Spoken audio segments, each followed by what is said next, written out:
Bonjour Serge Smock. Bonjour Charles-Thérèse, bonjour mesdames et messieurs, bonjour aux auditrices, aux auditeurs de la première. Là où Madame Payet en parlait, vous rêvez d'une telle mobilisation de votre commune pour évacuer les squats et autres occupations illégales? Non, mais cette mobilisation, elle est spontanée. On peut comprendre l'exaspération des habitants, des personnes. Je n'ai pas de commentaire particulier à faire dessus, puisque la physionomie de la squatterisation, entre guillemets, n'est pas la même. Je veux dire, nous sommes là en centre-ville, et le problème des squats se fait sous une autre forme, puisque ce sont sur des terrains étendus, des zones étendues, voilà, et publiques. Voilà. Pourquoi vous concentrez sur les constructions illégales dans votre commune? Il n'y a pas d'autres priorités à Matoury? Non, mais il y a plusieurs priorités. On ne se concentre pas essentiellement pour cela.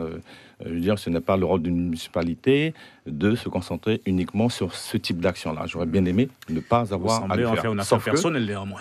Comment? Visiblement, vous semblez en faire une affaire personnelle. Non, pas du tout. Ouais. Ah non, c'est une gestion partagée. Un point central de votre mandature. Pas du tout. Il y a d'autres activités que nous mettons en œuvre. Vous en êtes les témoins, donc quotidiennement. J'aurais bien aimé ne pas avoir à m'attaquer donc à ce type de problème, ne pas les avoir tout simplement sur le territoire, mais simplement des chiffres. 31 000 squats en Guyane.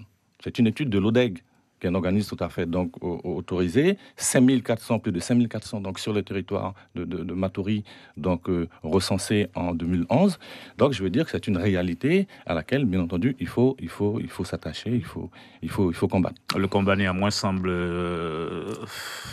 visiblement insoluble et sans fin.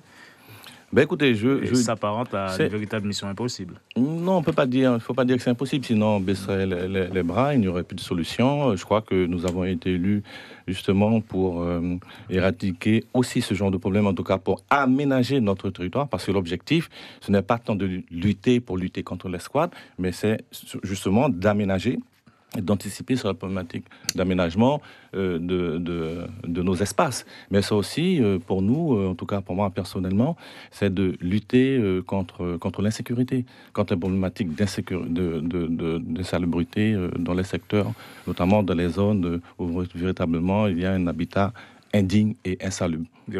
Alors parfois on fait la différence entre les squats du type de celui de Madame Payet, où des gens occupent illégalement un immeuble ou une maison qui ne leur appartient pas, et les habitats spontanés que vous connaissez à Matoury, quartier Saint-Pierre, Acogno, Balata et autres. Est-ce que cette différenciation, sous-entendant que ce que vous connaissez est un peu moins grave, vous agace? Non, il n'y a pas d'agacement à avoir. Je veux dire qu'un élu, un magistrat doit observer, analyser les choses et agir dans la plus grande sérénité avec beaucoup de concertation. Donc il n'y a pas d'agacement à avoir. Je veux dire simplement, nous avons un plan d'action qui est clair. C'est que nous voulons aménager notre territoire comme nous le voulons, comme nous le consentons. Et pour le faire, il faut absolument des espaces. Et ces espaces-là, parfois, sont occupés, bien entendu, par ce qu'on appelle l'habitat spontané. D'accord? L'habitat spontané. Et si un habitat spontané, je veux dire, ce n'est pas... Enfin, c'est parce que, surtout, on observe qu'il y a un manque. Les gens, dans le parc locatif, il est en deçà donc, des demandes. Parce que les personnes n'ont pas forcément donc les moyens financiers aussi d'accéder à un habitat formel. Et donc, oui. On les met où, ces gens, si on... Mais c'est là le problème. Je veux dire que je crois qu'il ne faut pas se tromper de combat. Le combat que nous devons tous mener, particulier, mais surtout l'État, les communes, c'est d'offrir un parc locatif à nos populations. Le besoin est immense. Il me semble que nous sommes de l'ordre d'un besoin de 4 000 à 5 000 logements par an.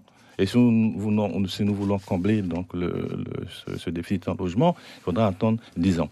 Aujourd'hui, le parc locatif est largement insuffisant. Et je pense qu'il faut s'attaquer aux problèmes fondamentaux. Nous prenons les choses in fine. Et ce n'est pas normal. Il faut qu'on s'attaque il faut qu'on attaque ces problèmes-là très Alors, le problème auquel vous êtes souvent confronté, c'est qu'une fois installées, ces personnes ne veulent pas partir le plus souvent. Vous avez entendu M. Saint-Bertil hier, ici même sur notre antenne, qui dit leur objectif, c'est de rester sur place, négocier avec vous pour devenir propriétaire quasiment. Est-ce qu'il a entendu sur ce point-là? Oui, mais moi je pense que j'ai entendu donc les déclarations de M.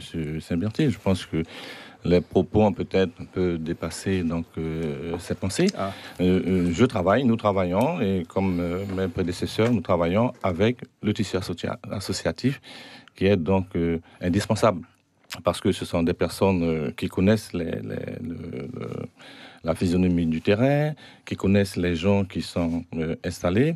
Et donc, nous avons intérêt, nous, collectivités, en tout cas, à la mairie de Matoury, de travailler en étroite collaboration avec ces associations-là, pour peu, et j'ajoute, et c'est important, pour peu que ces associations, ces membres, en tout cas les membres qui les dirigent, ces associations, soient crédibles et veulent bien travailler pour la collectivité et pas pour eux-mêmes. Monsieur n'est pas crédible. Ah non, je n'ai pas dit ça. Je n'ai fait aucune allusion. Je n'ai pas nommé non. Je dis simplement que nous avons une volonté de travailler avec tout le monde pour aménager donc les espaces et puis pour permettre aux personnes d'avoir donc leur propriété, leur parcelle. Je rappelle simplement que le squat de Saint-Pierre impacte terriblement notre budget parce qu'il faut quand même que la mairie intervienne, ne serait-ce qu'en matière de ramassage des déchets. De préparer les routes et de faire en sorte que les services publics, parce que tôt ou tard, il faudra le faire. Mais ça aura un coût pour les administrés. On a des exemples. Ce n'est pas seulement Saint-Pierre, il ne faut pas cibler Saint-Pierre. Il y a des zones véritablement où l'habitat est véritablement indigne, et c'est surtout à l'habitat indigne que je veux m'attaquer avec donc la municipalité de Matoury. Olivier Damon. Oui, alors justement, pour qu'on puisse bien comprendre, comment est-ce que vous luttez contre ce phénomène? C'est à coup de RHI? Non, parce que vous le disiez, avec ces interventions, à un moment donné, on a vu à Cognos-la-Mirande particulièrement, souvent ça se règle à coup de réhabilitation d'habitats insalubres. Oui, alors il y a plusieurs, pas de méthodes, mais des systèmes qui sont mis en place. Le RHI, oui, existe toujours. D'après ce que j'ai compris, il y a encore des fonds dédiés donc, à la résorption de l'habitat insalubre. Mais par exemple, pour ne prendre que le cas de Cognos-la-Mirande, et un endroit qu'on appelle Combo-Koumou, nous avons une opération du NPRU, nouveau programme de rénovation urbaine, qui est justement une sorte de RHI bis, qui nous permet, avec les moyens de l'État, d'anticiper, d'aménager, d'urbaniser donc ces parcelles-là. Malik Ataye. Oui, pour les squats qui sont déjà existants, d'accord, ils sont là, ils sont bel et bien là. Mais est-ce que vous réfléchissez aussi pour qu'il n'y en ait pas d'autres? Écoutez, pour qu'il n'y en ait pas d'autres, je vous dis, il faut prendre le problème, il ne faut pas attendre que les gens s'installent. Il faut anticiper, il faut aménager, mais surtout, il faut qu'il y ait une offre de logement. Parce qu'on doit lutter justement contre le manque de logement. Oui, le manque de logement, les gens ne décident pas de venir tout simplement s'installer, l'endroit, etc., dans des conditions parfois difficiles, dans les prix, les marécages. Vous avez un moyen pour pouvoir voir en amont s'ils sont là ou pas? Alors, nous avons donc mon prédécesseur, il me semble que c'est le député Gabriel Serville, avait passé une convention avec une cellule de lutte contre l'habitat donc illicite qui dépend de l'ADEAL, et nous avons poursuivi donc ce travail, et effectivement il y a des moyens qui sont mis en œuvre pour prévenir. Mais nous, pour ce qui nous concerne à la mairie, nous avons fait le choix d'opter pour l'achat d'un drone qui nous permettra de détecter rapidement les zones d'occupation illégale. La commune illégale. est sous surveillance des drones. Merci Serge Smack d'avoir répondu à nos questions ce matin, et bonne fête à votre commune. Et bonne fête, mais nous vous invitons. On en reparlera. D'accord, merci. Bonne journée. L'invité café.